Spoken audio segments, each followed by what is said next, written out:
Acá el tema de fondo es la educación híbrida, ¿no es cierto? Cómo se planifica, cómo se evalúa, cómo se enseña, ¿no? En el contexto de una educación híbrida, vamos a tratar de abordar todos los temas en el poco tiempo que tenemos, porque cada uno de ellos merecería, digamos, casi un curso completo, ¿no?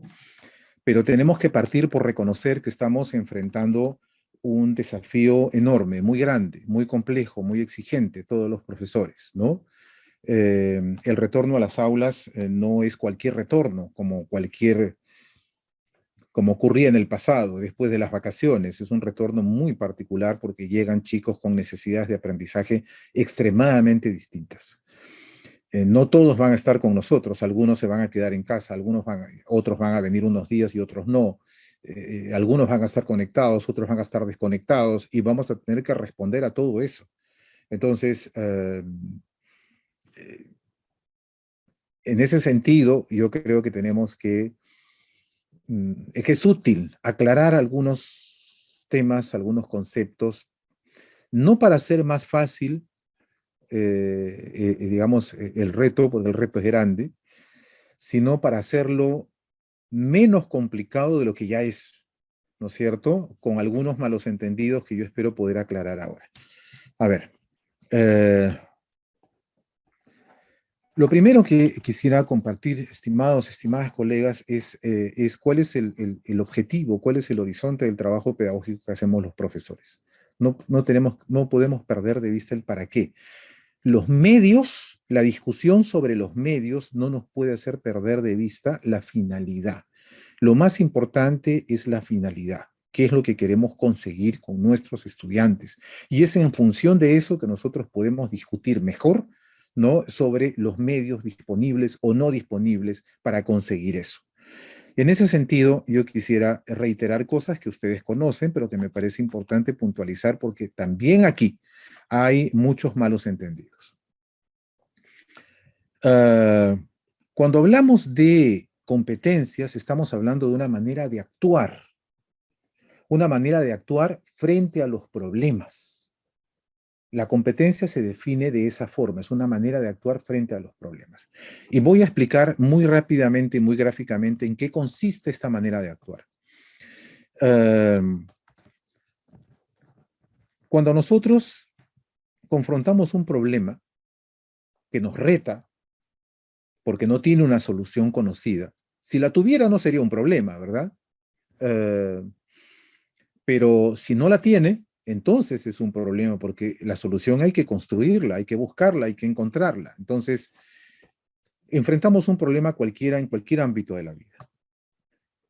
Entonces, lo primero que tendríamos que hacer, si es que asumimos este problema reflexivamente, es pensar sobre el problema para entenderlo, analizarlo, revisarlo, evaluarlo, para tratar de entender de qué se trata, de dónde viene, cuáles son las consecuencias que este problema tiene, en qué medida esas consecuencias me afectan, cuáles podrían ser las alternativas.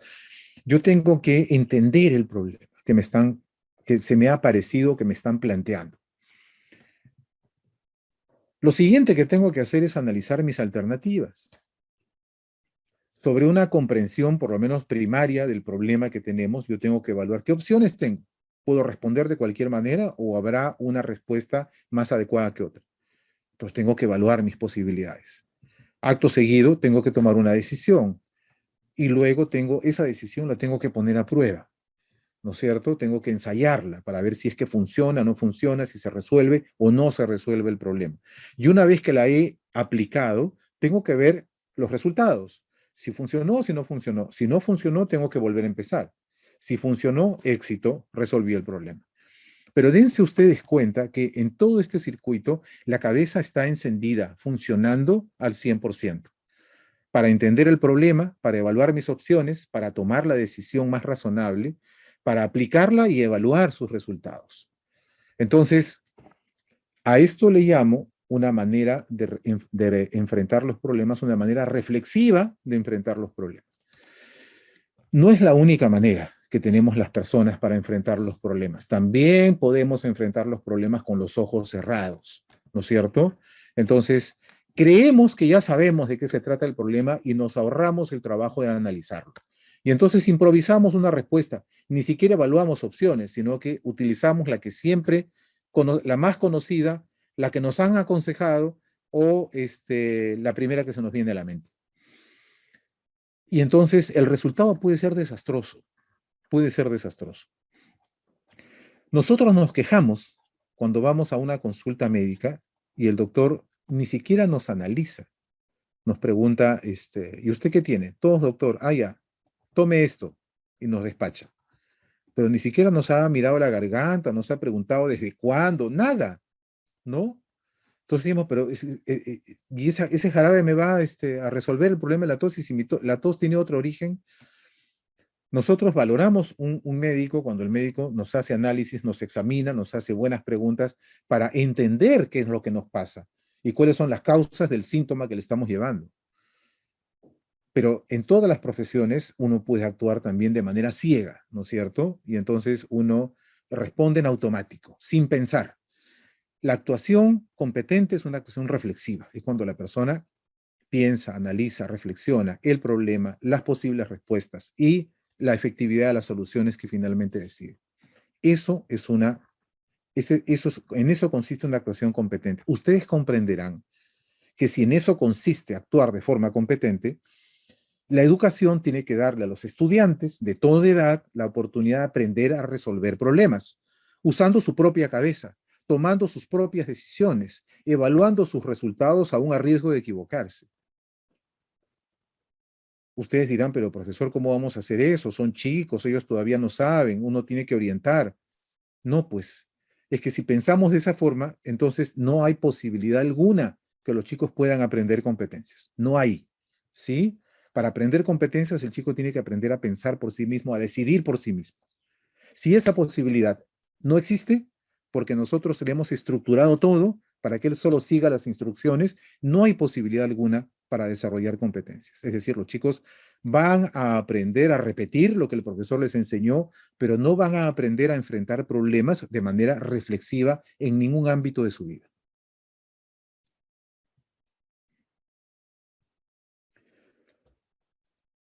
Los datos son importantes, hay que manejar datos, los datos pueden salvar vidas, ¿no es cierto? El enfoque de competencias no está peleada con los datos. Las personas tienen que aprender a manejar datos, tienen que aprender a manejar información también, tienen que aprender a tienen que tener conocimientos. Los datos, la información, los conocimientos nunca dejaron de ser importantes. Lo fueron y lo siguen y seguirán siendo. La pregunta es, una persona, un chico, un alumno que maneja muchos datos, mucha información, muchos conocimientos, ¿es una persona competente? Y la respuesta es un rotundo no, no. Manejar datos, manejar información, manejar conocimientos no vuelve competente a nadie, ¿sí? Para tener competencia, las personas tienen que aprender a utilizar de forma reflexiva los datos, la información y los conocimientos. Si no les damos oportunidades y oportunidades reiteradas para que los chicos por sí mismos utilicen los datos, la información y los conocimientos, no hay posibilidad alguna que puedan desarrollar competencias, ¿sí?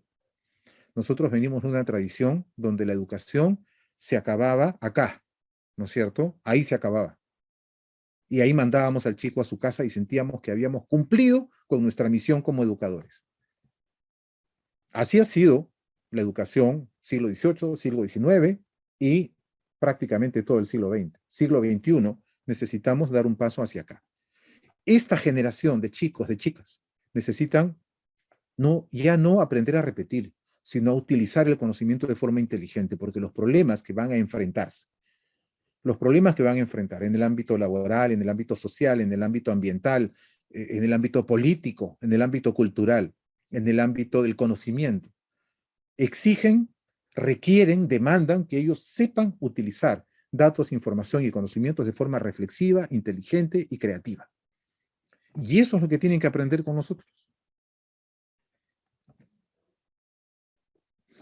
Si es un actor reflexivo, entonces lo que hay que educar es la mente de los chicos, ¿no es cierto? Hay una serie de preguntas que uno puede hacerse cuando uno enciende la cabeza enfrentando una situación difícil uno se pregunta, bueno, ¿y qué está pasando? ¿Qué estoy buscando? ¿Qué información necesito? ¿Qué información dispongo? ¿A qué conclusiones puedo llegar? ¿De dónde estoy partiendo para llegar a esa conclusión? ¿Cuál es la idea principal en todo esto? Y si yo lo que estoy pensando es verdad, ¿qué cosa es lo que podría pasar? ¿Desde qué punto de vista estoy analizando las cosas? ¿Habrá otro punto de vista desde el que se puedan juzgar? ¿Las preguntas que me estoy haciendo son las únicas posibles?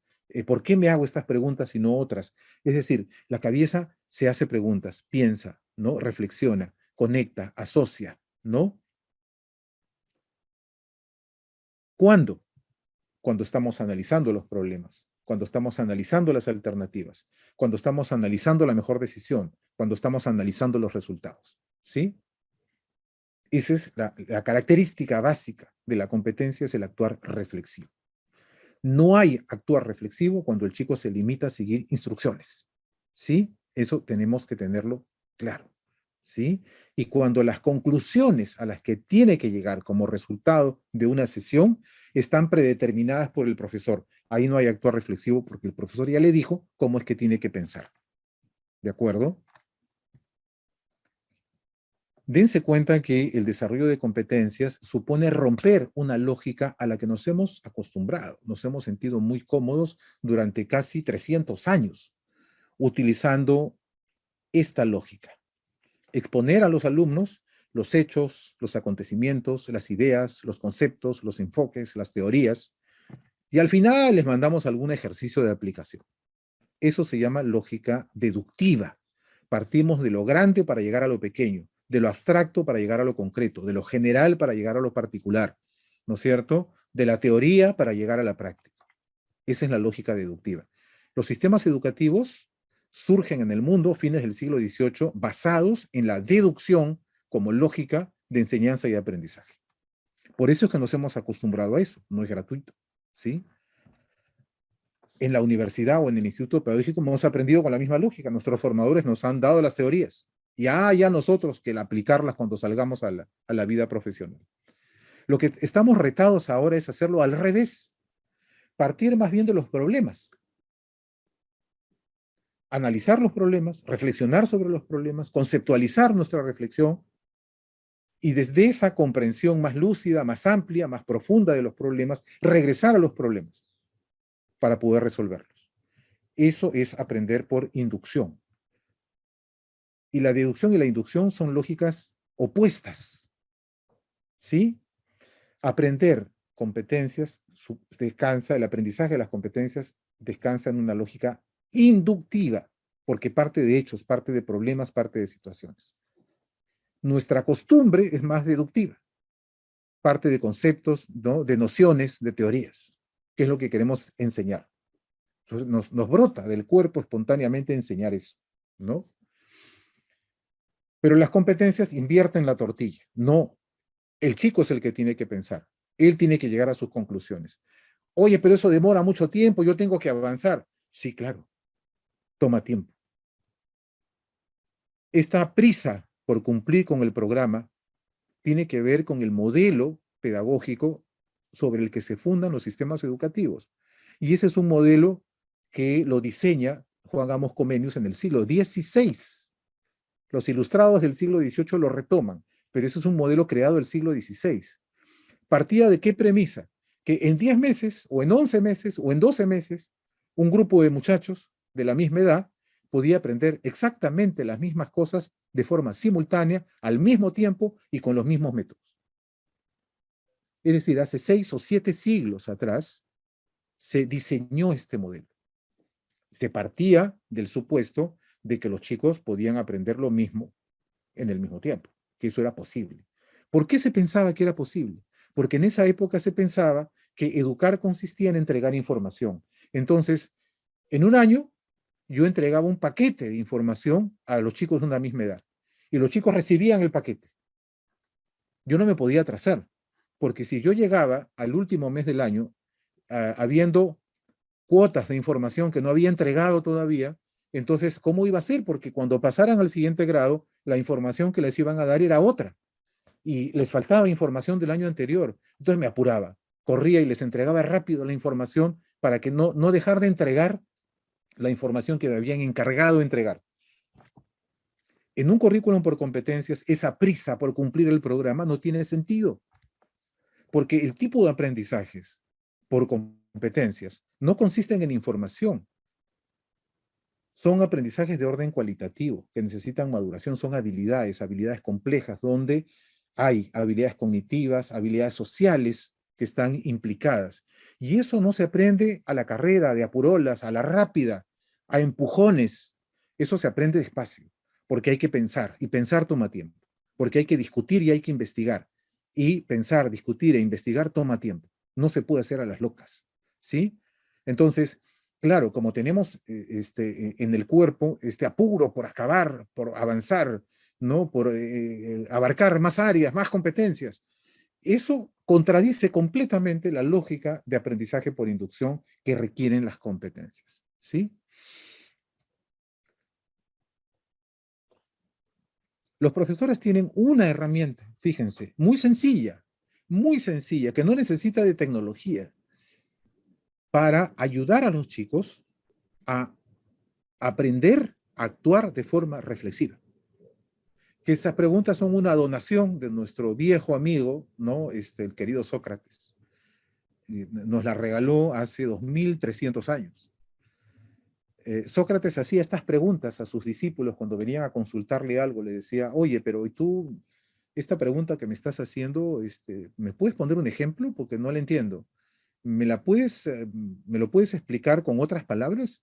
Es decir, si tú tienes claro lo que me estás consultando, podrías explicármelo de muchas formas, podrías ponerme un ejemplo. Si no eres capaz de ponerme un ejemplo, si no puedes usar otros términos para explicarle lo mismo que ni tú mismo entiendes lo que me estás preguntando, ¿no? Entonces, esto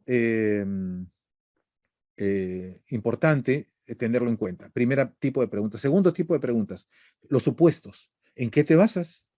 ¿En qué te basas para decir eso? ¿No? ¿De dónde partes? ¿Hay algún hecho que te lleva a afirmar lo que estás afirmando? Explícame. Preguntas que sondean supuestos. Otras preguntas. Preguntas que sondean razones. Ah, oye, ¿y por qué? Ah? ¿En qué argumentos se sostiene esa conclusión a la que estás llegando? Explícame.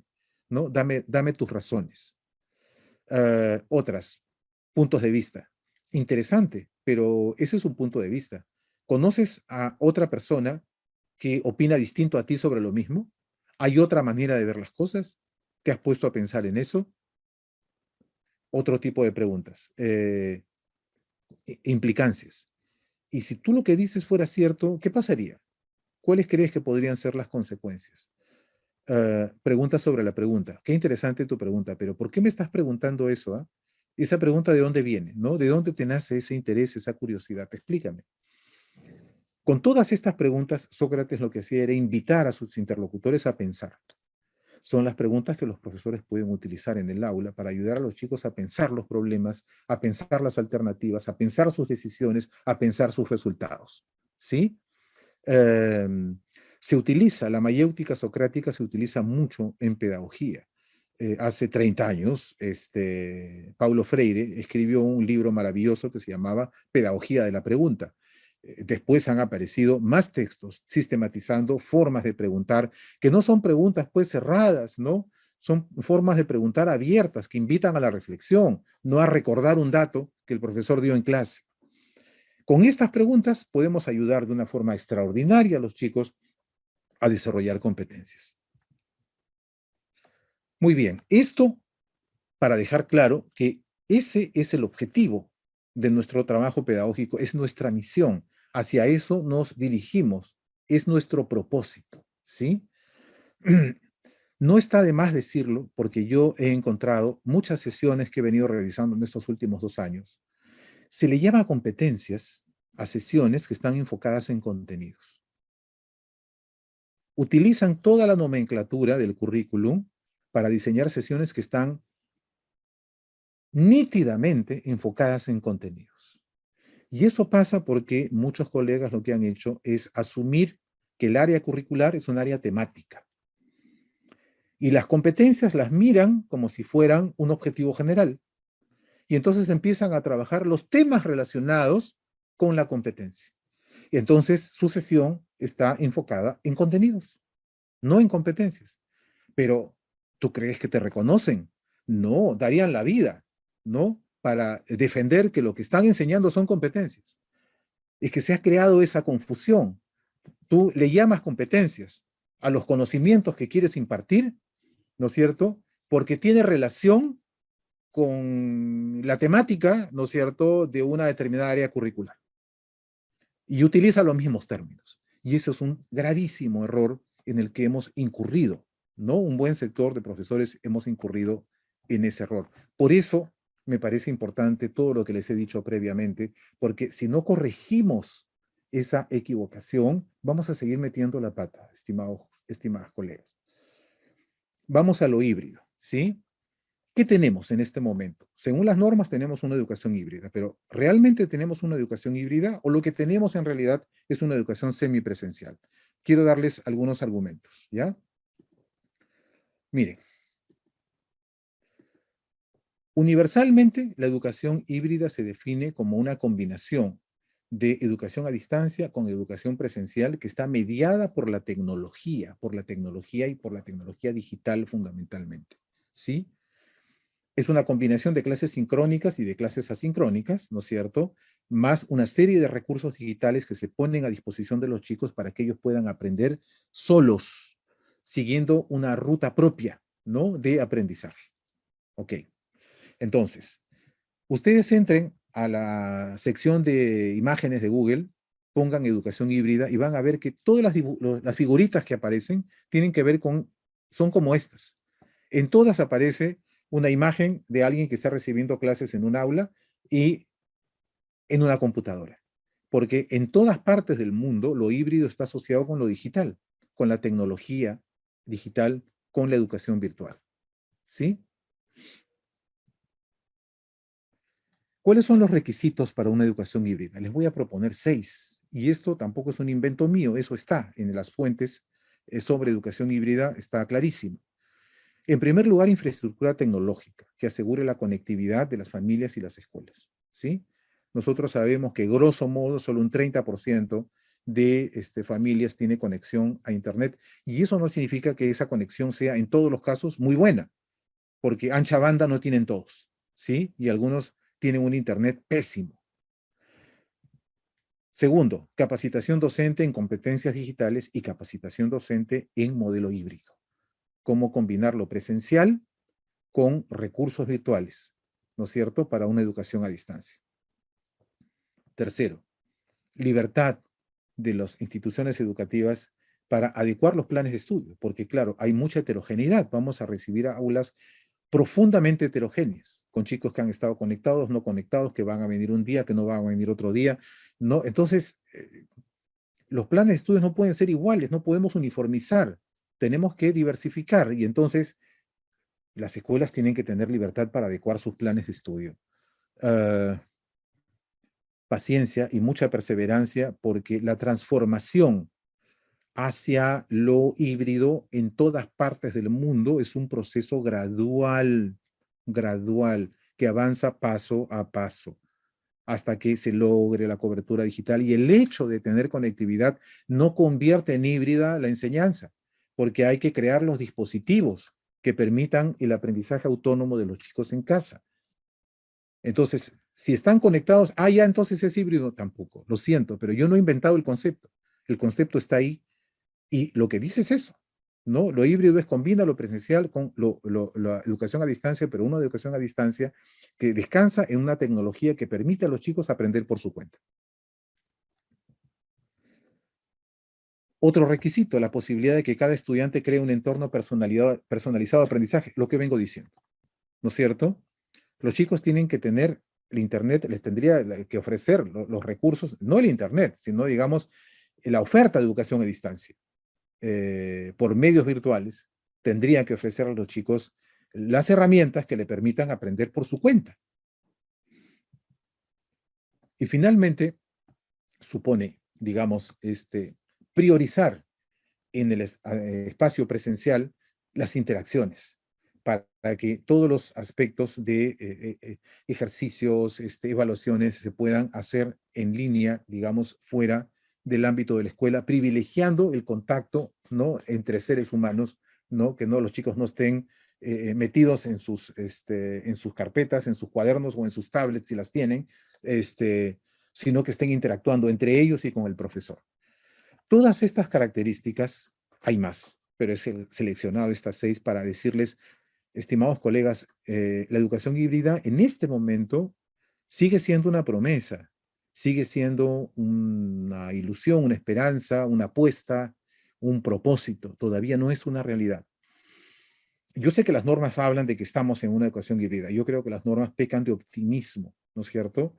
Es una norma optimista, ¿no?, que asume que ya estamos. En realidad no estamos. Queremos estar, ¿no es cierto? Queremos estar. Y no depende solo de los profesores que lleguemos a una educación híbrida, porque, como ustedes verán, muchos de estos requisitos están fuera del alcance de un maestro de una escuela.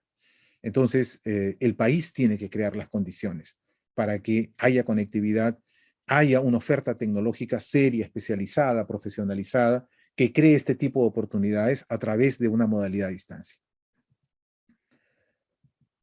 Lo que tenemos, lo que sí tenemos, es una educación semipresencial. Eso sí tenemos. Y una educación semipresencial no es híbrida, necesariamente, por sí misma. Si no está la tecnología mediando las relaciones, entonces no es híbrida todavía. Puede ser híbrida, pero si no hay esa condición, todavía no lo es. Semipresencial sí es, porque los chicos van a venir unos días y otros días no. ¿Sí? Entonces, hay que ver qué hacen cuando están con nosotros y qué hacen cuando no están con nosotros. Y entonces acá tenemos que apelar a metodologías que nos sean útiles para que atraviesen los dos espacios, el presencial y el no presencial. ¿Existen esas metodologías? Sí existen. Voy a mencionarles un par. Los proyectos de aprendizaje. Los proyectos de aprendizaje, cuando trabajamos proyectos siguiendo fielmente las características de la metodología, porque los proyectos son metodologías no estructuradas. Un proyecto no puede estar estructurado por el profesor, porque entonces ya no es un proyecto. El proyecto, por naturaleza, por definición, es una metodología no estructurada. Los estudiantes analizan y discuten el problema planteado por el profesor, sacan sus propias conclusiones, en base a esas conclusiones elaboran un plan de trabajo, lo ejecutan, hacen una investigación, sacan conclusiones y con esas conclusiones elaboran un producto y lo presentan para someterlo a la evaluación del profesor y de todos sus compañeros. Eso es el proyecto. El profesor acompaña, el profesor retroalimenta, pero el profesor no direcciona, no manipula, no dirige lo que hacen los chicos. Los chicos son absolutamente autónomos. Por eso se dice aquí y en todas partes del mundo que la metodología de proyectos es extremadamente útil para desarrollar competencias. Porque además los proyectos duran bastante tiempo. Entonces da la posibilidad a los chicos para que desplieguen la competencia completa, no un pedacito. Entonces, ¿qué es lo que pasa? Los chicos pueden discutir el problema y hacer su plan de trabajo en el aula, en interacción con sus compañeros, y pueden hacer el trabajo de campo, la investigación, fuera del aula. Incluso podrían eventualmente, si tienen la posibilidad de elaborar el producto o el informe final, ¿no?, fuera del aula y llevarlo al aula. Entonces, en ese sentido, esta metodología combina, ¿no?, los dos espacios, atraviesa los dos espacios. La otra metodología que atraviesa los dos espacios es el aula invertida. Habrán escuchado ustedes hablar de esto, ahora circula mucho por internet un montón de videos enseñando lo del aula invertida, o sea que ya no es ninguna novedad. Pero la verdad es que el aula invertida se crea como metodología a partir de recursos digitales también. Porque ¿en qué consiste el aula invertida? Que los chicos estudian en casa, ¿no?, determinados conocimientos y luego van al aula a discutir lo que encontraron, lo que entendieron con sus demás compañeros y con el profesor, y luego el profesor los reta a utilizar esos conocimientos para resolver un problema. Entonces, esto supone que los chicos tengan en casa material para estudiar. Y ese material, normalmente el profesor lo prepara. Si tiene internet, puede preparar videos, puede preparar, se le hace una selección de páginas web, qué sé yo. Si no tiene internet, tendría que prepararlos manualmente, ¿no es cierto? Preparar fichas, preparar una serie de elementos. Es más exigente, pero no es imposible. De tal manera que los chicos estudian en casa, por su cuenta, luego con sus compañeros lo someten a discusión lo que entendieron y luego lo ponen en práctica, ¿no? Enfrentando un problema real. Entonces, aula invertida también es muy útil para poder trabajar en el espacio presencial y en el espacio no presencial. ¿Para qué es fundamentalmente útil? Para aprender conocimientos de una manera comprensiva, no memorística, porque hay una investigación de por medio y hay una oportunidad de uso de ese conocimiento. Entonces, los chicos van a llegar a adquirir conocimientos por la vía de la comprensión, no por la vía de la repetición y la memoria. Hay otras metodologías que se pueden utilizar en ambos espacios, digamos, por separado, digamos, ¿no?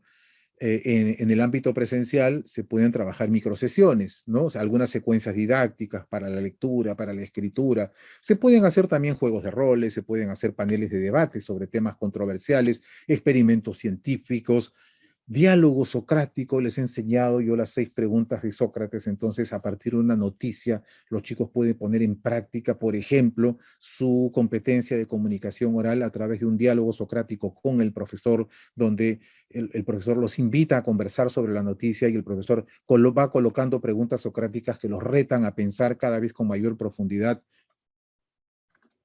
No necesitan la tecnología. Y en casa, bueno, se utiliza la instrucción programada, ¿no es cierto? Guías autoinstructivas, algunas secuencias de videos, fichas de actividades, ¿no es cierto? Donde los chicos pueden elaborar algo, ¿no? Un telescopio casero, una cometa, lo que sea. Luego eso después, digamos, van a presentarlo y eso va a ser objeto, digamos, de un análisis y un diálogo en el aula. Pero miren una cosa, todas estas metodologías existen desde hace mucho tiempo, no son novedades. Están a nuestra disposición. ¿Qué es lo que hace que todas estas metodologías estén un poco oscurecidas o metidas bajo la alfombra? Una errónea interpretación del concepto de experiencia de aprendizaje. No sé por qué razón alguien tradujo el concepto de experiencia de aprendizaje como si fuera un método propio. Y hoy en día se ha consagrado experiencia de aprendizaje como una metodología oficial.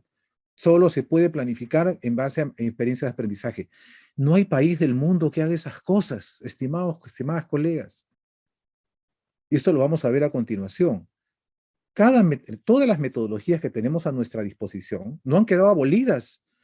Experiencia de aprendizaje aparece en la RBM 094 a fines del 2020 como una categoría que agrupa varias metodologías. Lo dice explícitamente la RBM. Pero alguien entendió mal. Y entonces ha creado un teléfono malogrado, pero fabuloso. Entonces, ahora tenemos una enorme cantidad de maestros convencidos de que experiencia de aprendizaje es un modelo didáctico propio y además es el oficial y que solo es el único que se puede utilizar. Grave error. Ahora, en este contexto de semipresencialidad, con toda la heterogeneidad con la que nos vamos a tropezar en el aula, más que nunca necesitamos tener un repertorio variado de metodologías. No podemos empobrecer nuestro banco de recursos a una sola. Eso no es posible. Entonces, yo les digo, tomemos distancia de esto. Experiencia de aprendizaje es un concepto, es una categoría que define cuáles son las características particulares de metodologías de carácter inductivo que son útiles para el desarrollo de competencias. Pero no es en sí misma una metodología. Es como si yo dijera mamífero. No hay ningún animal que se llame mamífero. Mamífero es una categoría que agrupa un conjunto de animales que tienen determinadas características, ¿sí? Pero no hay ningún animal que se llame mamífero. No lo van a encontrar en ningún zoológico y en ninguna selva, ¿sí? Van a encontrar monos, ranas, sapos, elefantes, culebras, pero mamíferos no van a encontrar en ninguna parte. Es una categoría abstracta que agrupa animales distintos que tienen características similares. Eso es lo que pasa. con el concepto de experiencia de aprendizaje. Menestra. Menestra no existe. Menestra es una categoría abstracta que agrupa un conjunto de legumbres secas que tienen las características que ustedes conocen, ¿no? El frijol, la alberja, el garbanzo, el payar. Eso es lo que hay. No, no, no, eso ya no se come, ahora solo se come menestra. Pero eso es menestra. No, no, no, no, eso es otra cosa. Es así de absurdo, estimadas colegas. Entonces, por favor, abramos los ojos. Usemos las metodologías que tenemos a disposición y combinémoslas. De eso quiero hablarles justamente a continuación.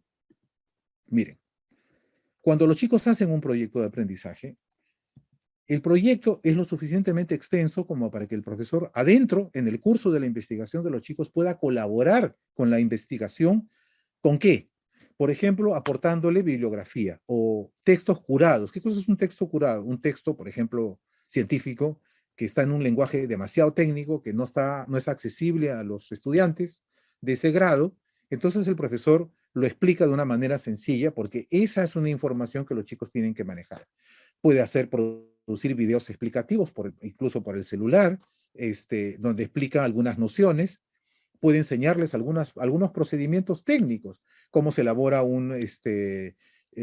cómo se elabora una entrevista, cómo se elabora un cuestionario, cómo se elabora un cuadro de doble entrada, un mapa mental, porque van a necesitar esas herramientas para organizar la información que recogen. Entonces el profesor les aporta eso. Pero claro, la investigación va por cuenta de los chicos van investigando el tema de fondo y el profesor puede aportar estos insumos, ¿sí? Entonces, proyectos es una metodología que puede anidar otras metodologías, ¿no es cierto?, que pueden ayudarle a los chicos a profundizar en determinados conceptos o en determinada información que requieren para el desarrollo de su producto. Y entonces, miren, acá de lo que se trata es de aprender a combinar las metodologías, ¿no? Pensemos ahorita en el entrenador de nuestra selección. Ricardo Gareca hace que los muchachos jueguen partidos de práctica todos los días, ¿sí? Todos los días partidos de práctica. ¿Es lo único que hace Gareca? No. También hay entrenamientos muy específicos a los que son sometidos los futbolistas. Entonces, en los partidos de práctica, cada jugador pone en juego todas sus competencias futbolísticas. Y Gareca tiene suficiente espacio de tiempo como para poder observar cómo juegan individualmente y cómo juegan en conjunto. Eso le da a Gareca información sobre lo que necesitan sus jugadores. Unos necesitan mejorar sus pases, otros necesitan mejorar su puntería. El arquero necesita mejorar, digamos, el ángulo de tapada o los rebotes, cualquier cosa. Él toma nota de las fortalezas y las debilidades que va detectando en los partidos de práctica y hace entrenamientos específicos. Hay un futbolista que no aguanta más de medio tiempo porque está muy gordo, está subido de peso, al nutricionista. Entrenamientos específicos según cada necesidad detectada. Eso es en los partidos de práctica. En los entrenamientos, entonces, ya, hace cosas muy particulares en sesiones muy particulares. Eso es lo que tenemos que hacer. Los proyectos les permiten a los estudiantes demostrar competencias. Tienen espacio, tienen margen, tienen tiempo para demostrar toda la competencia, no un pedacito de la competencia, toda la competencia. Y el profesor puede hacer microsesiones, puede hacer talleres, puede emplear distintas actividades en tiempos más acotados para trabajar los aspectos que ha detectado como debilidad. En esta combinación es que podemos llegar al mundial, ¿no? Esta combinación es necesaria, porque a veces cuando yo trabajo proyectos con colegas, quieren que el proyecto resuelva todos los problemas, pero ¿y entonces qué pasa con tal cosa?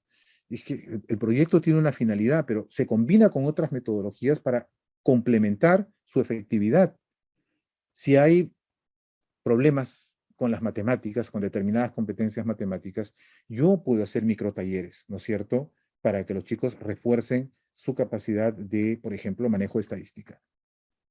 Y eso está bien, pero yo no puedo pretender, porque hago yo sesiones específicas para trabajar desempeños específicos de alguna capacidad, ya estoy trabajando la competencia. No, pues, Ahí no estoy trabajando la competencia, estoy trabajando un aspecto particular de la competencia porque he detectado que se necesita, pero la competencia la tengo que poner a prueba en un espacio como el proyecto, donde yo voy a ver a los chicos actuando, ¿no? Resolviendo problemas, haciendo investigaciones, poniéndose de acuerdo, realizando una serie de acciones que me van a permitir demostrar o poder observar la calidad de su desempeño. Vamos ahora al tema de la planificación y la evaluación. A ver, ¿les gusta el ajedrez? Ah, pero saben que el ajedrez existe, saben que es un juego milenario, algunos de ustedes lo habrán jugado alguna vez, es un juego, digamos, muy interesante, ¿no es cierto? Y conocemos básicamente cuáles son sus reglas de juego. Entonces, vamos a suponer que que el profesor juega con las blancas y los estudiantes juegan con las negras. Pero vamos a introducir una modificación en las reglas de juego. Vamos a decir que las negras no pueden mover, solo las blancas pueden mover. ¿Sí? Las negras no mueven, solo las blancas pueden mover. Y pueden mover todas las veces que les dé la gana. Entonces, ¿qué pasaría? Empiezan a desplazarse los peones, empiezan a salir los alfiles, los caballos, las torres, y empiezan a avanzar, avanzar, avanzar, avanzar, empiezan a destruir, ¿no? A las negras, y terminan en un 2 por 3, haciéndole jaque mate al rey.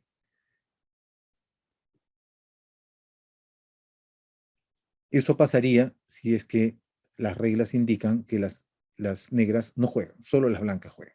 Entonces las blancas disponen a voluntad qué es lo que tienen que hacer y lo hacen y consiguen su objetivo, que es ganar la partida.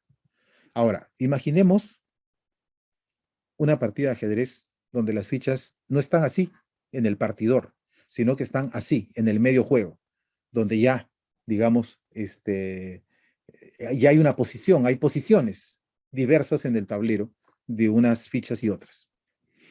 Y acá, sí, las negras juegan, las blancas también, ¿sí? Las blancas son el profesor, las negras son los estudiantes. Ok.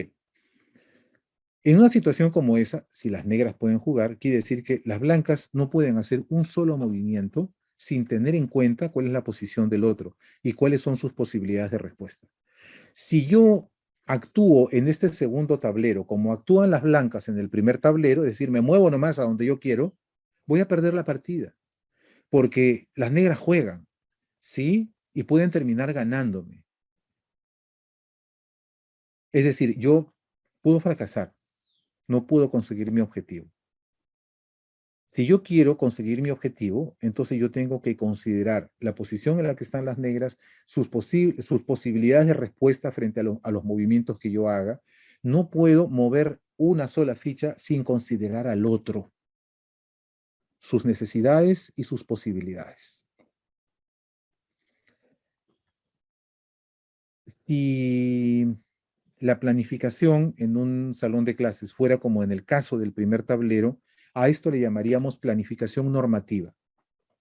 El profesor pone en una hoja de papel todo lo que él quiere enseñar. Llega a su aula y eso enseña, eso enseña, eso enseña, eso enseña. Si los chicos se duermen, se van, se caen, el profesor sigue avanzando, sigue avanzando, sigue avanzando, sigue avanzando. Si la planificación en el aula fuera como en el caso del segundo tablero, a esto le llamamos planificación situada. Es decir, yo trazo un plan, pero en función de la situación que estoy encontrando. Y si la situación se modifica, mi plan se modifica también. Así como están dispuestas las fichas en el tablero, yo puedo trazar un plan. Pero ¿qué pasa si de pronto las negras sacrifican una pieza, una muy importante? Sacrifican la dama. Yo digo, ¿están locos? No, esto cambia completamente las cosas. Han sacrificado a su reina porque si yo caigo en el juego y tomo la reina, voy a perder posición y me van a atacar. Entonces, eso cambia. la posición del tablero y tengo que replantear mis planes. Si yo pensaba atacar por el flanco del rey, ya no lo puedo hacer. Eso es planificación situada. El plan se mueve conforme se mueve la situación y todo el tiempo toma en cuenta al otro. Cuando planificamos el aula desde una lógica de planificación situada, es porque estamos teniendo en cuenta cómo están llegando mis estudiantes, qué es lo que saben, qué es lo que no saben, qué es lo que necesitan, qué es lo que pueden, qué es lo que no pueden hacer, ¿sí? En qué condiciones están, si son favorables, si no son favorables. Yo necesito esa información para poder adecuar mi plan a esas distintas necesidades. No puedo hacer de cuenta, ¿no es cierto?, que mis alumnos son como las piezas negras, que están inertes, inmóviles, ¿no es cierto?, esperando que el profesor haga todo lo que ha planeado hacer. En el mundo de la educación, la planificación normativa aparece en la década del 60 del siglo XX y aparece como un modelo ideal para hacer planificación de políticas. ¿Y saben qué? Fracasó rotundamente, porque es una planificación que no tiene en cuenta la realidad. Solo tiene en cuenta los deseos del planificador. Y cayó en desuso. Ahora no hay, digamos, en el mundo de las políticas públicas, nadie que utilice planificación normativa, digamos, nadie en su sano juicio utiliza planificación normativa porque sabe que eso es condenar los planes al fracaso, no tener en cuenta las realidades. Pero ¿qué pasó? Ese modelo de planificación normativa lo adoptamos los profesores. Entonces, vivimos en la ilusión de que el plan tiene que contener lo que yo quiero hacer y es suficiente para tener éxito en el aprendizaje de los chicos. Ahora que los chicos están viniendo con estas disparidades, estas necesidades tan disparejas, producto de estos 2 años de encierro, el tablero más que nunca está así como el segundo. Y entonces, claro, la evaluación diagnóstica, pero hay que hacerla bien. Si hacemos bien la evaluación diagnóstica, ahora vamos a hablar de eso, si hacemos bien la evaluación diagnóstica, podemos tener un mapa de las necesidades y ahí vamos a ver cómo nos adecuamos a las distintas necesidades. Miren, hace varios años, una profesora que estaba a poco tiempo de jubilarse, después de una conferencia que dice, me acercó y me dijo, profesor, me dijo, se presentó, ¿no? Trabajaba en una escuelita pública, en un barrio marginal muy pobre. Y la señora me dijo, yo ya estoy por jubilarme, me dice, pero me han pasado a primer grado. Yo hace añazos que no enseño de primer grado y hasta me había olvidado, pero bueno, me han puesto acá, profesor, y me estoy esforzando. Y me dijo una cosa muy interesante. ¿Sabe qué, profesor? Me he dado cuenta que en el aula de primer grado hay chiquitos que ya saben leer y escribir y otros que no saben. Y yo me rompía la cabeza diciendo, pero es que yo no puedo enseñarle lo mismo a todos, porque si unos ya saben, ¿cómo le voy a enseñar como si no supieran? ¿Qué hago? Por Dios, ¿qué hago? ¿Qué hago? No sabía qué hacer, profesor, hasta que se me ocurrió una idea. Dije, ya sé, necesito otra pizarra. Y la profesora fue, se agenció otra pizarra, la colgó al costado de la que tenía en el salón y dijo, profesor, ahora enseño con 2 pizarras. Una es para los chicos que ya saben leer y otra para los que no saben. Yo podría haberle discutido desde el punto de vista pedagógico si esas eran las alternativas más convenientes, pero lo que no puedo dejar de reconocer es la enorme y valiosísima sensibilidad de esta profesora, porque ella no quería cerrar los ojos al hecho concreto de que habían chicos que ya sabían y chicos que no sabían. Y entonces ella no sentía, no correcto en su conciencia, enseñar lo mismo a todos. Algo tenía que hacer para diferenciarlo. Eso me pareció a mí extraordinario. Pero eso es planificación situada, ¿sí?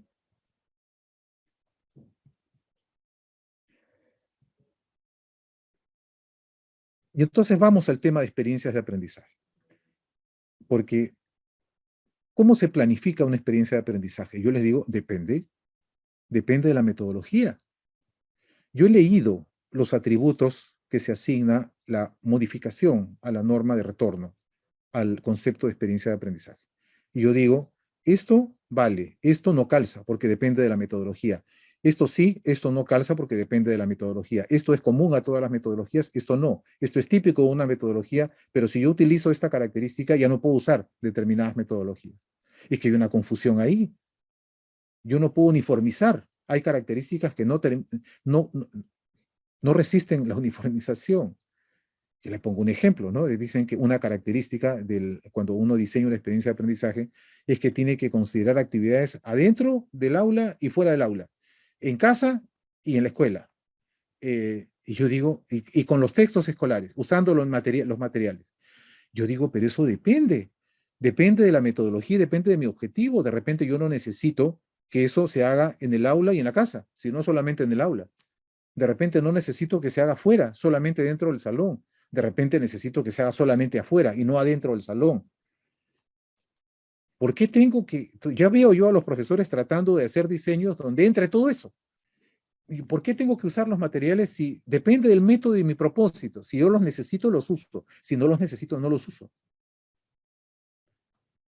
Pero si aparecen como características que uniformizan esto llamado experiencia de aprendizaje, entonces todo lo que diseñamos tiene que tener actividades, así no lo necesite, adentro del aula, fuera del aula, en la casa, en la escuela, ¿no es cierto? No, eso no es correcto, estimados colegas, porque la experiencia de aprendizaje, si es una categoría que engloba muchas metodologías, el modelo de planificación depende de la metodología. Aprendizaje basado en proyectos tiene un modelo de planificación particular que además está a cargo del estudiante, no del profesor. El estudiante es el que planifica el proyecto. Aprendizaje basado en problemas, que es muy similar al aprendizaje basado en proyectos, solo que no termina en un producto, sino en un informe, con una propuesta de solución a un problema. ¿Sí? También en este caso, la planificación de la actividad la hacen los estudiantes. Ambas son metodologías inductivas que tienen como condición la autonomía absoluta del estudiante para su desarrollo.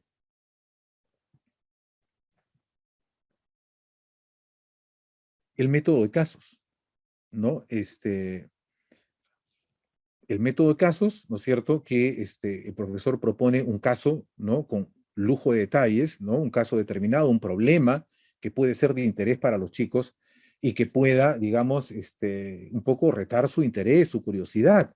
Entonces, claro, los chicos lo van a tener que analizar y el profesor les va a dar todos los insumos para que se documenten sobre el caso. Puede ser incluso un caso que tenga una solución y la solución sea controversial.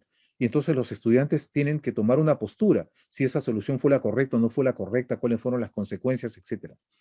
Entonces, el profesor para eso tiene que preparar el caso, formularlo bien, reunir los insumos que va a entregar a los estudiantes, preparar su batería de preguntas, ¿no es cierto?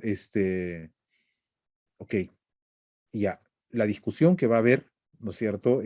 Planificará un número estimado de sesiones para que los chicos analicen, discutan el caso y presenten su informe, pero se dan cuenta es otra ruta.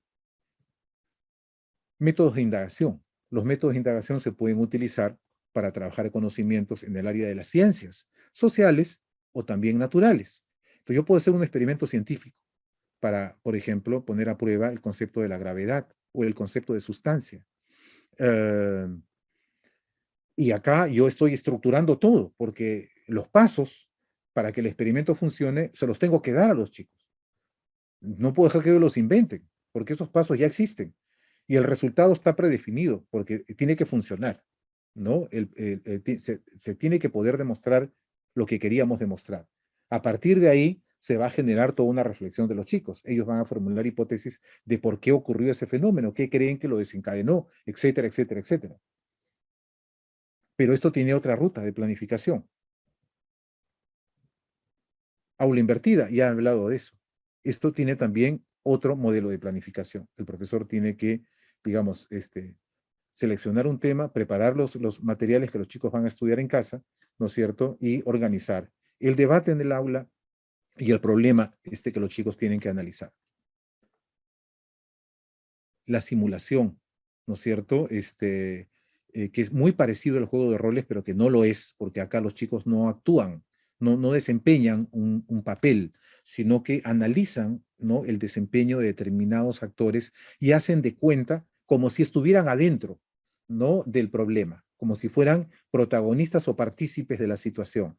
Y entonces es una situación que no tiene una respuesta. Y ellos, haciendo de cuenta que están inmersos en esa situación, tratan de simular las respuestas más pertinentes a cada circunstancia que se les presenta, que es una metodología muy potente también. Todas son metodologías que propician niveles muy significativos de reflexión en los estudiantes, pero que suponen formas de planificación diferentes. Entonces, no es razonable que los profesores tengan un solo procedimiento para planificar. Perdónenme, pero eso no es razonable.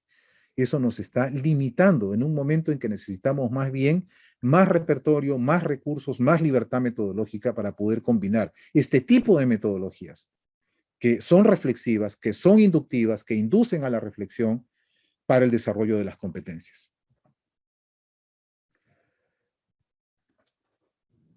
Para ir cerrando, dos pinceladas sobre evaluación. Yo les dije que cada tema que me han pedido para esta conferencia merece un curso entero, ¿no? O por lo menos un webinar. Pero he tratado en lo posible de hacer una síntesis de las ideas más importantes. Espero no estarlos mareando. Entonces, déjenme presentarles, por lo menos rápidamente, 5 factores de una evaluación formativa efectiva, ¿ya?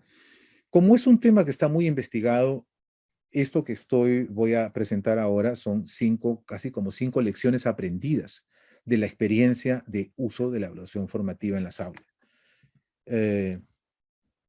Número 1. Un factor para que la evaluación formativa funcione y funcione bien es que los profesores ofrezcan una buena retroalimentación a los chicos. Vamos a hablar enseguida de los factores que hacen posible una buena retroalimentación.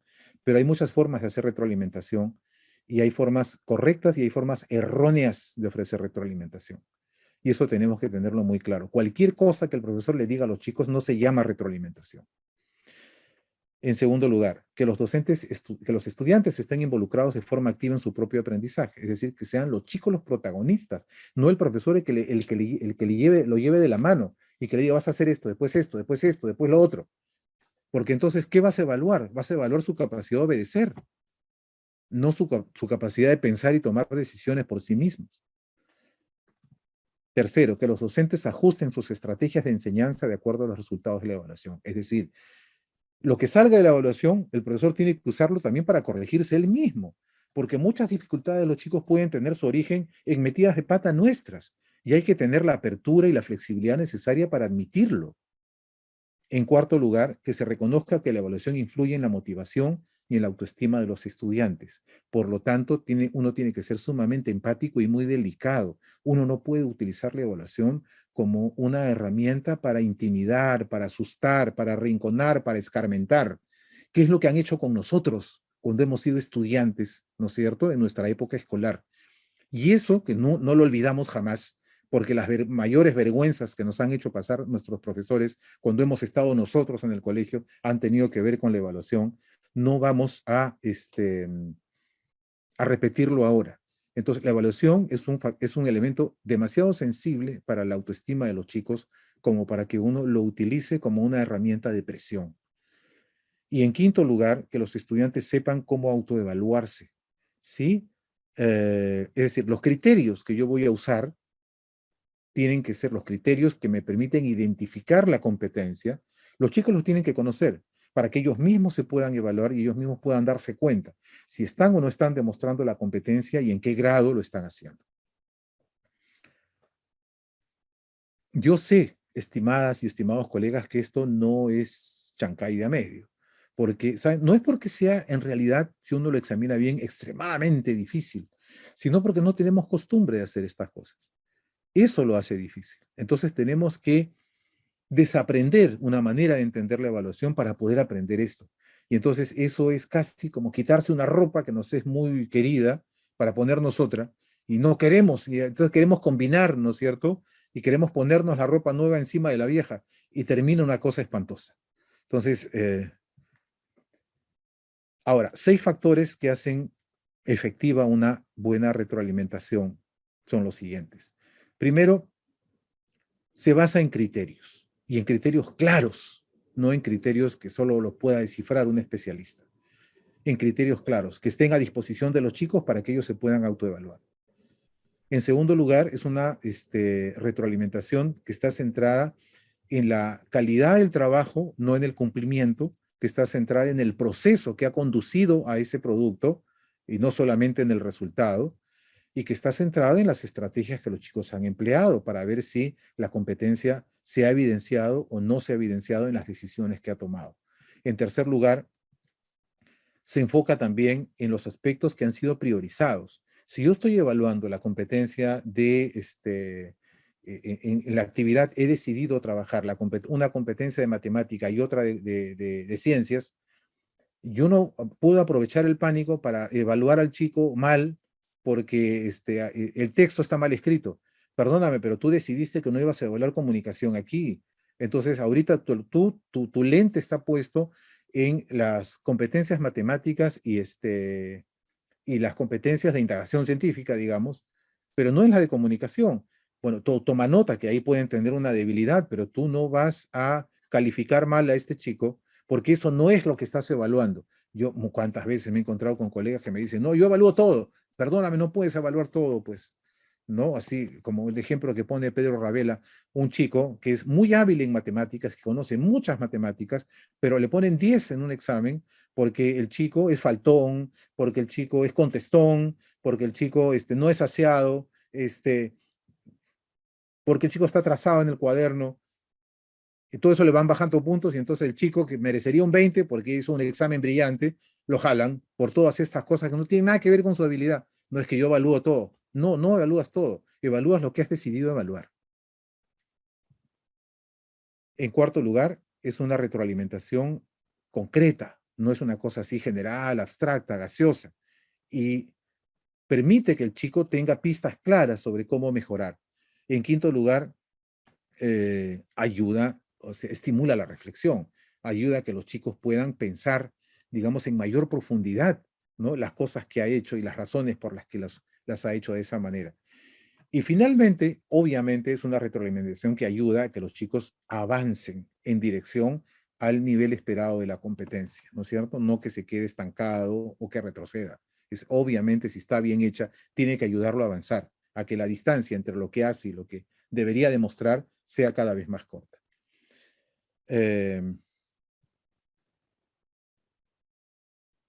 Este es un ejemplo rápido sobre situación comunicativa, no me voy a detener mucho en esto, ¿ya? Pero sí les digo, miren, cuando uno quiere analizar la competencia de producción de textos escritos, por ejemplo, si el chico es competente escribiendo, uno tiene que tener en cuenta que el texto escrito tiene que responder a una situación comunicativa, ¿no? Que es el problema que le planteamos al chico. La primera capacidad tiene que ver con su capacidad para analizar la situación comunicativa y para elegir el tipo de texto que es más pertinente a esa situación. Luego, la otra capacidad, la segunda, tiene que ver con su capacidad para organizar y desarrollar sus ideas de una forma coherente y cohesionada, porque el chico antes de escribir tiene que pensar. En tercer lugar, el chico utiliza las convenciones del lenguaje escrito de manera adecuada para producir ya por fin el texto escrito, porque hasta aquí ha estado pensando, ahora se sienta a escribir. Y obviamente lo hace respetando ciertas reglas. Y finalmente, una vez que tiene el texto en la mano, ¿lo entrega? No, no lo entrega. Lo chequea primero para ver si es coherente con lo que quiso decir, si los términos que ha empleado son los adecuados, si la coherencia es lo suficientemente lógica o no, y corrige si no lo es. ¿Sí? Si yo quiero evaluar la competencia de producción de textos escritos en mis estudiantes, yo tengo que tener en cuenta estas 4 capacidades, porque si yo evalúo solo la tercera, que es que escribe correctamente de acuerdo a las reglas ortográficas, yo no estoy evaluando su competencia de producción de textos escritos. A esto me refería yo cuando les decía, un proyecto permite que toda la competencia se despliegue, no solamente un pedacito. No porque el chico tomó apuntes y yo puedo imaginar que ya está demostrando competencia de escribir. No, pues, La competencia de escribir no solamente tiene que ver con la corrección del texto, sino con la eficacia comunicativa del texto. Si lo que el texto dice cumple su propósito y por lo tanto es lo suficientemente claro, lo suficientemente coherente, lo suficientemente fluido y además bien escrito. A eso se llama evaluar la competencia globalmente y no un retazo. Entonces, estas son las cosas, se las he dicho, soy consciente que se las he dicho muy rápidamente, pero este es un panorama que les estoy dando sobre los tres conceptos que me pidieron abordar el día de hoy. Y bueno, le dejo lo demás a las preguntas que tengan para hacerme. No son estrategias de aprendizaje, no lo son. No son, es la naturaleza del proceso de construir el conocimiento. ¿Sí? Son lógicas que tienen que ver más con teorías del conocimiento que con estrategias didácticas, ¿sí? Más bien están a la base de determinadas estrategias didácticas. Entonces, el aprendizaje por deducción es, si quieren ustedes, la lógica epistemológica que ha sustentado la enseñanza, el modelo de enseñanza hegemónico desde que surgen los sistemas educativos en el mundo. Cuando nosotros decimos los resultados que queremos no son chicos que repitan conceptos, sino chicos que aprendan a pensar y a resolver problemas, entonces, para ese tipo de resultado, entonces, la lógica deductiva no me sirve. Yo necesito otra teoría del conocimiento distinta, que es la que me dice que el conocimiento se puede construir a partir de la reflexión sobre experiencias determinadas. Entonces, esa lógica inductiva está a la base de varias metodologías, varias de las cuales las he presentado a lo largo de la exposición. ¿Sí? Entonces, aprendizaje basado en problemas tiene a la base una lógica inductiva. Proyectos de aprendizaje tiene a la base una lógica inductiva. El aprendizaje por indagación tiene a la base una lógica inductiva. El estudio de casos tiene a la base una lógica inductiva. ¿Se dan cuenta? Es una lógica epistemológica la que está sustentando determinados métodos. Todos los que he mencionado parten de hechos. Y a partir de los hechos, retan a los estudiantes a reflexionar, a sacar conclusiones y a elaborar planteamientos. A eso se refiere. De manera mixta, y mira, entendamos primero de qué estamos hablando. Porque lo que yo estoy diciendo, no estoy hablando de conceptos abstractos. La inducción y la deducción son conceptos que los podemos encontrar en el diccionario y uno podría decir, los combino. Estoy hablando de hechos históricos. El sistema educativo durante más de 200 años se ha basado en una lógica deductiva. Esa lógica hoy necesita romperse. Ahora necesita más bien invertirse, ¿no es cierto? Necesitamos que los chicos aprendan a partir de experiencias que les planteen problemas y que los reten a resolverlos. Eso es. Por supuesto, eso no significa que la deducción desaparezca, porque cuando uno construye conocimientos a partir de la reflexión sobre los hechos, ese conocimiento generado yo lo puedo aplicar en otras. En ese caso aplica la deducción, pero yo he construido primero el conocimiento a partir de confrontarme con los problemas. Esto es lo que decía John Dewey a comienzos del siglo XX, peleándose con los pedagogos del siglo XIX. ¿No? Él decía, la humanidad entera ha construido sus conocimientos a partir de la experiencia, reflexionando sobre la experiencia, extrayendo lecciones de la experiencia eh, y utilizando esas lecciones para regresar a la experiencia mejor equipado para enfrentarla. Yo no sé por qué en las escuelas no se aprende así, decía John Dewey, ¿no? No sé por qué en las escuelas se parte de las grandes ideas, de las grandes verdades. Los chicos deberían en las escuelas confrontar problemas para que aprendan a pensar y a construir el conocimiento por sí mismos. De eso se trata. En segundo lugar, vamos a la siguiente, si te parece. ¿Cuál es la opinión respecto al retorno a clases de manera presencial en el país? ¿Cree que las condiciones están generadas? Por supuesto que sí, somos el país que está a la cola de muchos países del mundo en el regreso a clases.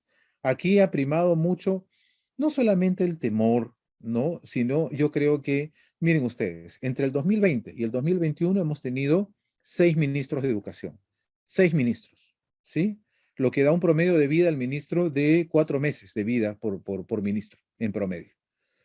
¿Cómo podemos nosotros creer que el ministerio puede tener un ha podido tener la capacidad de hacer una planificación oportuna del retorno a clases. Yo creo más bien que el retorno a clases ha estado obligado por las circunstancias, porque ya era insostenible. Ha habido mucha presión social para regresar, porque muchos países ya regresaron hace rato. Muchos países vecinos ya regresaron a clases hace rato. Entonces, la pregunta de si están dadas las condiciones o no, nos las hemos venido haciendo demasiadas veces y no hemos levantado la vista para ver lo que está pasando en otras partes del mundo. Entonces, hemos regresado y la preparación no tiene que ver con, digamos, los aspectos logísticos únicamente, sino con la organización pedagógica para saber cómo manejamos estas heterogeneidades con las que nos vamos a encontrar. Pero no hay forma de retrasar esto más tiempo, porque si seguimos dilatando un año más, ustedes se imaginan, ¿ustedes creen que en un año más vamos a hacer lo que no hemos hecho en los 2 años anteriores? Ahorita las agendas parecen estar por otro lado, no necesariamente todas las energías colocadas en el retorno a clases. Entonces no vamos a esperar que eso se corrija, aquí tenemos que avanzar. Como dijo el colega David, acá hay que sumar fuerzas, aquí la ciudadanía, las escuelas, las instituciones, los docentes tienen que sumar fuerzas para hacer posible, ¿no?, que sea un éxito la reapertura de escuelas. Porque si no, vamos a estar esperando sentado eternamente, 5 años más. Entonces, eso me parece a mí ya insostenible. En tercer lugar, de acuerdo al currículo nacional, los proyectos de aprendizaje son unidades didácticas, así como los módulos y unidades de aprendizaje. ¿Cuándo se implementarán las unidades de aprendizaje? A ver, miren, el concepto de unidades de aprendizaje viene del currículum por objetivos, ¿no? Yo tengo, digamos, es como una cosa modular. Yo tengo un objetivo común y tengo varias sesiones, satélites alrededor, que trabajan aspectos relacionados con eso. Ya, perdóneme, pero para trabajar competencias no me es muy útil eso, porque eso significa compartamentalizar la competencia, partirla en pedazos. Entonces, un pedazo lo trabaja en una sesión, otro pedazo. Estos famosos proyectos integrados, que se le llaman así, donde se juntan profesores de distintas áreas y cada uno coloca sus actividades y su producto, y dicen que eso es un proyecto integrado. En realidad no es un proyecto integrado, es una unidad de aprendizaje. Han puesto una situación problemática, supuestamente problemática, que es en realidad una sombrilla que coloca un tema, y luego cada profesor, en relación con ese tema, coloca sus propias actividades y sus propios productos, donde cada sesión no tiene que ver una con la otra. Hay una afinidad temática, pero no se necesita una a la otra para abordar la situación que ha sido planteada. Eso es una unidad de aprendizaje.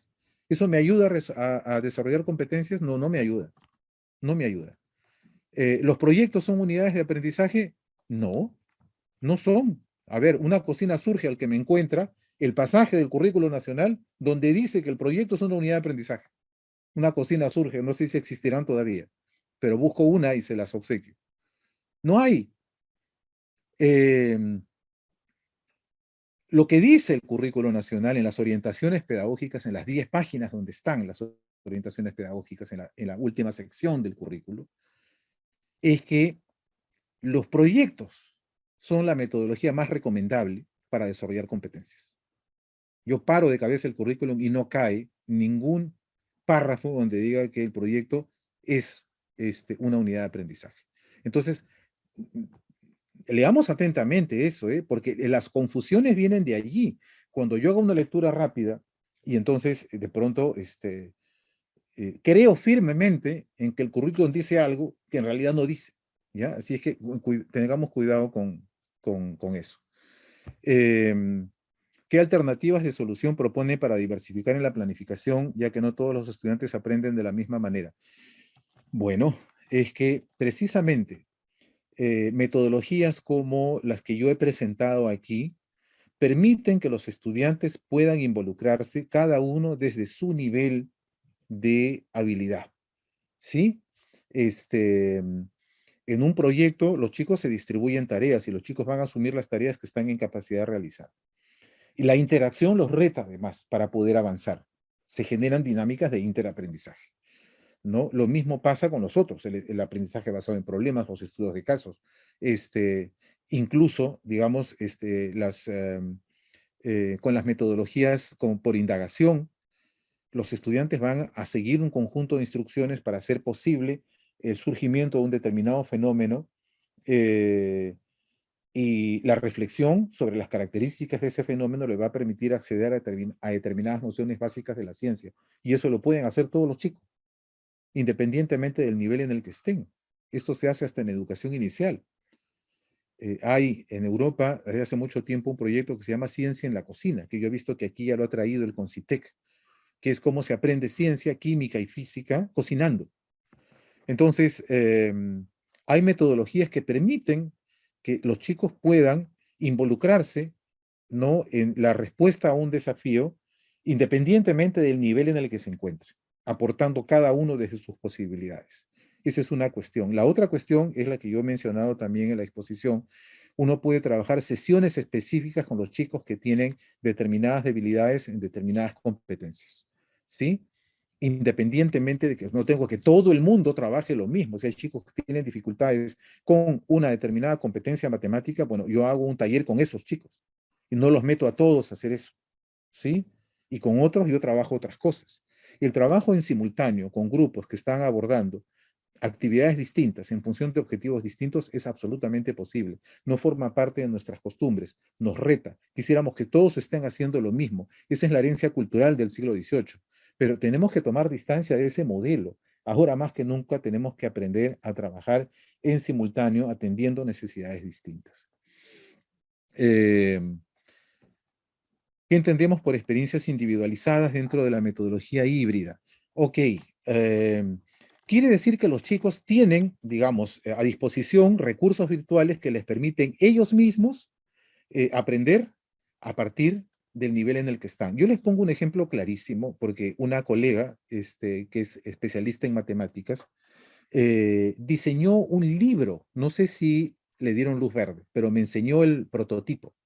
Diseñó un libro de matemáticas que estaba a imagen y semejanza de estos modelos de instrucción programada, ¿no?, que se utilizan en el mundo virtual. ¿En qué consistía ese maravilloso libro de matemáticas? El libro tenía tres secciones, digamos sección A, B y C. Y entonces los chicos, antes de entrar a una unidad, completaban un cuestionario, que era una autoevaluación. En función de los resultados de la evaluación, los chicos decidían si tenían que pasar a resolver los problemas y los ejercicios que estaban en la sección A, en la sección B o en la sección C. Entonces, si el chico tenía el puntaje necesario, entonces él iba y entraba a la sección B, digamos, y ya no entraba a las otras.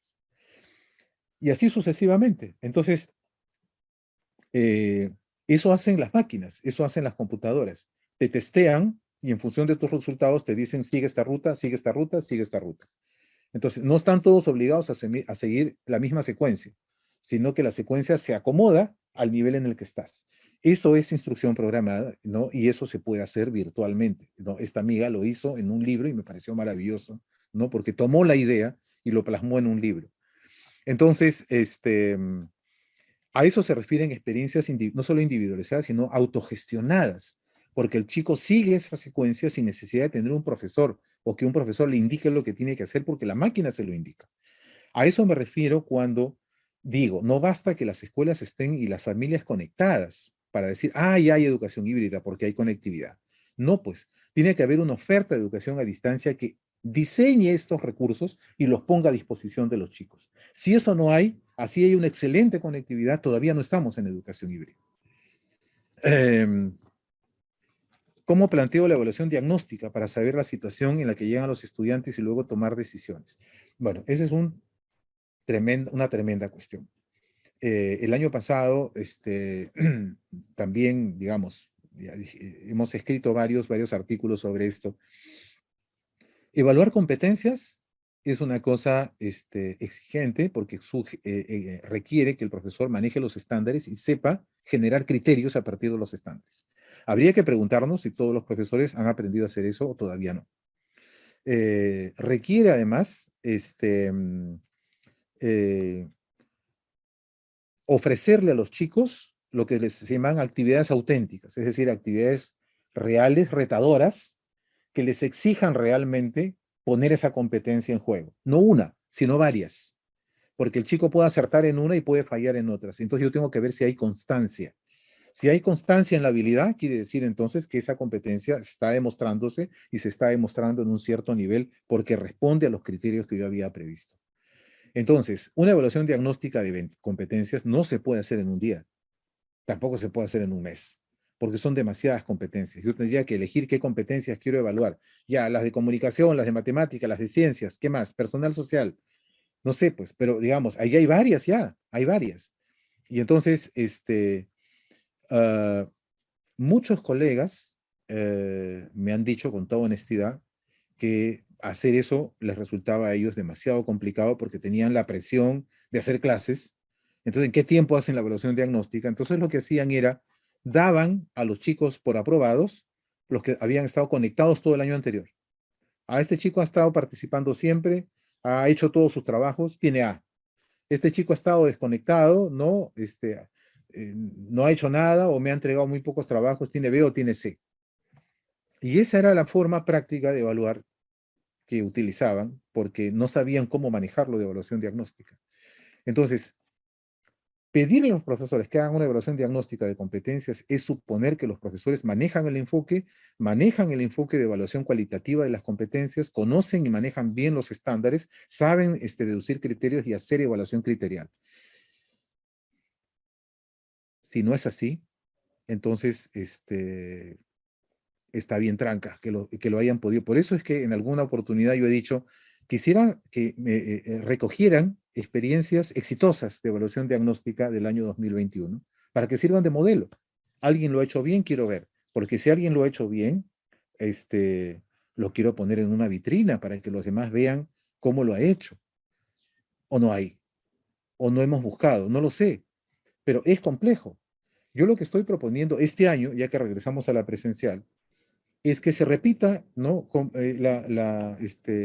Profesora Tomasa hizo alusión a la evaluación que se hizo el 2018, cuyos resultados se conocieron en el 2019. Yo lo que estoy sugiriendo es que esa misma evaluación se aplique ahora. El ministerio ha anunciado que va a aplicar una muestral. Se necesita una censal. Y si aplicamos la misma censal de ese año, estaría bien. Eso ya está hecho. Y se puede repetir para tener una información mucho más exacta de las necesidades de aprendizaje de los chicos, por lo menos en las áreas que fueron evaluadas, que fueron comunicación, matemáticas, ciudadanía y ciencias, me parece, ¿no? Que incluyó incluso segundo de secundaria. No es perfecto, pero es mejor, ¿no? Que pedirle al profesor otra vez que haga una evaluación diagnóstica sin saber a ciencia cierta si el profesor lo sabe hacer y lo va a hacer bien, y si sus resultados van a ser 100% confiables o no. Entonces, allí creo que eso hay que manejarlo con cuidado. Uh, ¿Qué relación encontramos entre enfoque por competencias y enfoque dialógico? ¿Cuál de ellas tiene un sustento científico más sólido? Pero miren, no son cosas que se oponen. Las competencias son un tipo de aprendizaje. Son un tipo de aprendizaje. Las cosas que he mencionado, esta capacidad de enfrentar problemas de manera reflexiva, haciendo un discernimiento crítico de los problemas y las alternativas posibles, díganme, ¿eso necesita sustento científico? ¿Acaso no es lo que hacemos cuando enfrentamos problemas? Eh, Hasta los niños hacen eso. Entonces, eh, por otro lado, hay camionadas de bibliografía que le dan sustento, digamos, al enfoque, ¿no? El enfoque tiene por lo menos 40 años en que se viene produciendo estudios, investigaciones, ensayos. Entonces, no se puede decir que alguien lo ha sacado del sombrero y dudamos si a lo mejor no tiene sustento científico y entonces a quién se le ha ocurrido. Eh, el mundo entero viró hacia este enfoque a fines del siglo XX. Hasta los países de la OCDE, que son los países del primer mundo. ¿Ustedes creen que los países más desarrollados del planeta han adoptado este enfoque sin preguntarse y sin verificar si tiene sustento científico? Entonces, tengamos cuidado con las cosas que decimos, ¿no? Porque si no, todo es relativo, ¿no? Entonces, podría ser como a lo mejor no sirve, a lo mejor a alguien se le ha ocurrido. A lo mejor vinieron, no sé, pues extraterrestres y a alguien le dijeron que, pero ya esas son fabulaciones, ¿se dan cuenta? Entonces, en ese sentido creo que tenemos que ser mucho más enfocados en las apreciaciones para no relativizar de esa manera tan ligera las cosas por las que estamos trabajando. El enfoque dialógico aplica perfectamente dentro del enfoque de competencias, ¿no es cierto? Porque el diálogo crítico, el diálogo socrático, ¿no es cierto? Donde hay escucha activa, donde hay reflexión, donde hay interacción comunicativa, se da en distintas fases del proceso del trabajo por competencias. Lo he tratado de mostrar cuando he explicado cómo funcionan algunas metodologías como la de proyectos. Entonces, no son enfoques alternativos, por el contrario. Además, insisto, las competencias son un tipo de resultado, son un tipo de aprendizaje por el que estamos apostando. ¿Cuál es el proceso pedagógico que me permite llegar a ese objetivo? Ese proceso pedagógico se nutre de distintas corrientes, la corriente del aprendizaje experiencial de John Dewey, la corriente del aprendizaje activo de David Ausubel, el enfoque del aprendizaje situado. eh, Hay muchas corrientes que aportan elementos eh, que nutren el procedimiento pedagógico que permite el desarrollo de competencias. Competencias es un resultado, es un tipo de aprendizaje. No vino con una pedagogía propia, se nutre de un conjunto de pedagogías. El enfoque dialógico, por supuesto que aporta, la corriente de pensamiento crítico también aporta. Entonces, tengamos en cuenta que las bases pedagógicas que sustentan un currículum por competencias son muy diversas. El enfoque de la enseñanza para la comprensión de David Perkins, la teoría de las inteligencias múltiples de Howard Gardner, son corrientes, son investigaciones, son teorías que concurren a darle sustento a las pedagogías que permiten el aprendizaje de competencias. Eh, ¿Qué relación encontramos ya con el enfoque dialógico? Ok, listo. No sé si hay más preguntas, pero si había la pregunta de la colega Tomasa sobre cuál es la planificación más adecuada. Yo lo que he tratado de mostrar en la presentación que no hay una sola forma de planificar y que el profesor tiene que aprender a combinar. La planificación tiene que ver con el modelo didáctico con el que queremos trabajar. Y como hay una diversidad de modelos didácticos, uno tiene que elegir el modelo didáctico que más conviene al objetivo que el profesor se propone. Entonces, eh, no es qué forma de planificar es la más adecuada. Creo que la pregunta más indicada es, ¿qué metodología me sirve mejor para el logro de este aprendizaje? Entonces, si esta metodología o este conjunto de metodologías me sirven para lograr este objetivo de aprendizaje, entonces yo tengo que planificar conforme esas metodologías me lo exigen. Yo no puedo tener una plantilla uniforme de planificación. Eso no es posible, ¿sí? No es posible. El concepto de experiencia de aprendizaje, lo que quiso la RBM 094, lo que quiso aportar fueron criterios, no un método. Ojo, la situación significativa tiene que despertar el interés del estudiante, tiene que ser auténtica. Ok, ojo, las actividades tienen que ser coherentes. Ojo, tiene que incentivar el pensamiento reflexivo y crítico de los chicos. Ya, esos son criterios, eso no es la descripción de una metodología. Y uno puede decir, te tengo que poner situación significativa, y tienen que haber actividades, y tiene que haber esto, y tiene que haber el otro. Estamos convirtiendo un conjunto de criterios en un método. Entonces, por eso es que yo les digo, no hay un modelo de planificación, cada metodología tiene su forma de planificar. Lo que tenemos que tener en cuenta, sea cual fuera la que usemos, es cuál es el propósito. Yo quiero desarrollar competencias y entonces yo tengo que tener en cuenta que los chicos tienen que enfrentar retos, que esos retos tienen que ser de alta exigencia de razonamiento y que además tienen que enfrentarlos de manera autónoma. Si eso lo tengo clarísimo, yo puedo combinar todas las metodologías que me sean necesarias para lograr los objetivos que me propongo. Y sobre lo que dijo David sobre la educación híbrida, eh, ¿Cómo hacer educación híbrida cuando no hay condiciones? Yo lo que te diría, David, es que, bueno, no se puede hacer educación híbrida si no hay condiciones. Y yo creo que no hay condiciones. El hecho que haya conectividad no significa que ya hay educación híbrida, solo porque uno hace clases virtuales. Tiene que haber una oferta de educación a distancia especializada que ofrezca a los chicos recursos virtuales diversos, como los que yo he mencionado, para que los chicos puedan aprender de manera autónoma en su casa. ¿Sí? Eso es lo híbrido, cuando se juntan dos modelos de enseñanza de naturaleza distinta. No es el profesor que manda tareas para la casa al chico, o que hace algunas actividades fuera del aula, ¿no es cierto?, o fuera de la escuela, en la comunidad. Eso lo hemos hecho siempre. Una educación semipresencial donde el profesor manda tareas para la casa y hace actividades al aire libre o en la comunidad, no convierte en híbrida la educación. Siempre se ha hecho eso. ¿Cuál es lo distinto? Nos hemos apresurado a llamar híbrido a algo que todavía no lo es. Sí, yo quiero creer que eso ha ocurrido por un exceso de optimismo, ¿no? Porque hemos querido vehementemente llegar al 2022 con un modelo híbrido y no hemos podido llegar por circunstancias que está de más discutir ahora, pero no ha sido posible. Entonces, lo que hay que hacer es reprogramar y hay que construir las bases para hacer posible el 2023, por lo menos empezar con un modelo híbrido. Como diseña los criterios, se necesita perseverancia porque esto es un proceso progresivo. No es que yo saco una norma, digo que ya hay educación híbrida y de pronto hay educación híbrida en todo el país. Eso no es así. Entonces, eso es lo que yo les diría.